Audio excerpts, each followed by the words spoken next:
श्री राम जन्मभूमि आंदोलन में जिनकी हुंकार से राम भक्तों के हृदय हर्षित हो जाते थे, ऐसे अशोक सिंघल जी सन्यासी भी थे और योद्धा भी। पर वो स्वयं को राष्ट्रीय स्वयंसेवक संघ का प्रचारक ही मानते थे। जन्म अश्विन कृष्ण पंचमी 27 सितंबर 1926 को आगरा उत्तर प्रदेश में हुआ। 7 भाई और 1 बहन में वे चौथे स्थान पर थे। मूलतः यह परिवार ग्राम बिजौली, जिला अलीगढ़, उत्तर प्रदेश का निवासी था। पिता श्री महावीर जी शासकीय सेवा में उच्च पद पर थे। घर में सन्यासी और विद्वानों के आने के कारण बचपन से ही उनमें हिंदू धर्म के प्रति प्रेम जागृत हुआ। 1942 में प्रयाग में पढ़ते समय प्रोफेसर राजेंद्र सिंह यानी रज्जू भैया ने उन्हें स्वयंसेवक बनाया। बचपन से ही उनकी रुचि शास्त्रीय गायन में रही। संघ के सैकड़ों गीतों की लय उन्होंने बनाई। उन्होंने काशी हिंदू विश्वविद्यालय से धातु विज्ञान में अभियंता की डिग्री ली। 1948 में संघ पर प्रतिबंध लगा तो माननीय अशोक सिंघल सत्याग्रह कर जेल गए। वहां से आकर फिर 1950 में वे प्रचारक बन गए। प्रचारक के नाते गोरखपुर, प्रयाग, सहारनपुर और फिर मुख्यतः कानपुर रहे। संघ के द्वितीय सरसंघ चालक श्री गुरुजी से उनकी बहुत घनिष्ठता थी। कानपुर में उनका संपर्क वेदों के प्रकांड विद्वान श्री रामचंद्र तिवारी से हुआ। अशोक जी अपने जीवन में इन दोनों का विशेष प्रभाव मानते थे। समाज से जो हम मठों तक सिमट गए थे, अशोक सिंघल जी ने हमको फिर से समाज में जो अपना कर्तव्य बोध करा करके और समाज में पहुंचाने का काम, समाज में हम अपने कर्तव्य को निभाकर उनको दिशा प्रेरणा देने का काम, ये हमारा काम था। लेकिन यह काम अशोक जी की प्रेरणा से हमको समाज में जाने का यह दृष्टि मिली। किसी ने कभी ये नहीं कहा कि हमारी कुर्सी आगे लगनी चाहिए कि पीछे लगनी चाहिए। ये मेरा निजी अनुभव है। इसके पीछे अशोक सिंघल जी की तपस्या, संबंध नहीं, राम जन्मभूमि के प्रति उनकी तपस्या, उस तपस्या का फल सब संत अनुभव करते हैं। 1975 के आपातकाल में वे लोगों को जुटाते रहे। 1977 में वे दिल्ली प्रांत के प्रांत प्रचारक बने। 1981 में दिल्ली में विराट हिंदू सम्मेलन हुआ। उसके पीछे शक्ति अशोक सिंघल जी और संघ की थी। उसके बाद इन्हें विश्व हिंदू परिषद की जिम्मेदारी दी गई। एकात्मता रथ यात्रा, संस्कृति रक्षा निधि, राम जानकी रथ यात्रा, रामशिला पूजन, राम ज्योति आदि कार्यक्रमों से परिषद का नाम सर्वत्र फैल गया। चाहे अमरनाथ का मामला हो, चाहे बूढ़ा अमरनाथ का मामला हो, चाहे राम जन्मभूमि का मामला हो या राम सेतु का मामला हो, ऐसे कई पड़ाव आते थे जहां अनिश्चय की स्थिति बनती थी।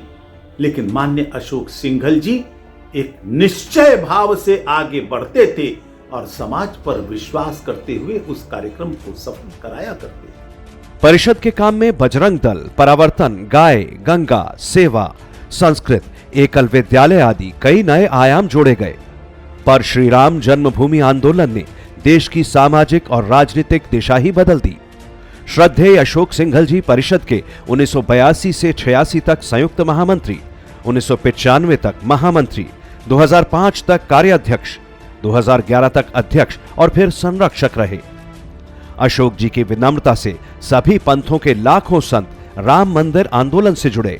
संतों को जोड़ना, उनके दिमाग में यह राम मंदिर सामान्य राम मंदिर नहीं तो रामलला के जन्म स्थली पर मंदिर निर्माण का विषय है।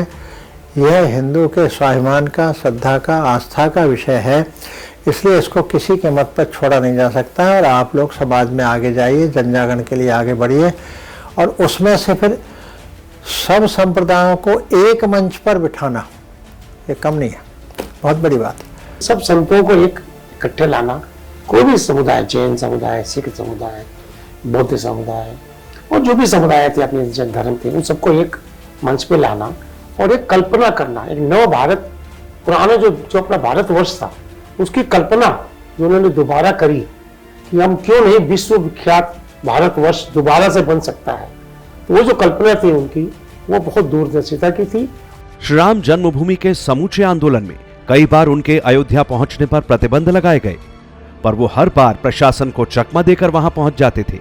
श्री राम जन्मभूमि आंदोलन के परिणति ही थी कि 6 दिसंबर 1992 को राम भक्तों ने उस बाबरी ढांचे को गिरा दिया। अगर कोई नाम सर्वोपरि कहा जा सकता है तो वह माननीय अशोक सिंघल जी का। उनके कुशल नेतृत्व, अदम्य साहस, दूरदृष्टि, संगठन कौशल्य, दृढ़ निश्चय, इन सब का ही परिणाम था कि आज यह आंदोलन निर्णायक स्थिति पर पहुंच सका है। और अशोक जी के मन में ये था कि एक समय आएगा जब अयोध्या से आवाज उठेगी तो पूरे विश्व को सुनना पड़ेगा। अयोध्या जो तय करेगा विश्व की रूपरेखा कैसी हो, अयोध्या तय करेगा संसार कैसे चलेगा, विश्व कैसे चलेगा, हर दृष्टि से। तो ये उनकी जो सोच थी ये बहुत गहरी थी। इसलिए उन्होंने ये कहा कि हम कुछ भी हो जाए अपनी जन्मभूमि नहीं छोड़ेंगे, हम अपनी संस्कृति नहीं छोड़ेंगे, अपनी जमीन नहीं छोड़ेंगे, अपना वजूद नहीं छोड़ेंगे। माननीय अशोक सिंघल जी काफी समय से बीमार थे। 17 नवंबर 2015 को उनकी देह शांत हुई। वे प्रतिदिन परिषद कार्यालय में लगने वाली शाखा में आते रहे थे। अंतिम दिनों में भी उनकी स्मृति बहुत अच्छी थी। वे आशावादी दृष्टिकोण से सदा काम को आगे बढ़ाने की बात करते थे। अयोध्या में श्री राम लला का भव्य और दिव्य मंदिर उनके लिए सच्ची श्रद्धांजलि है।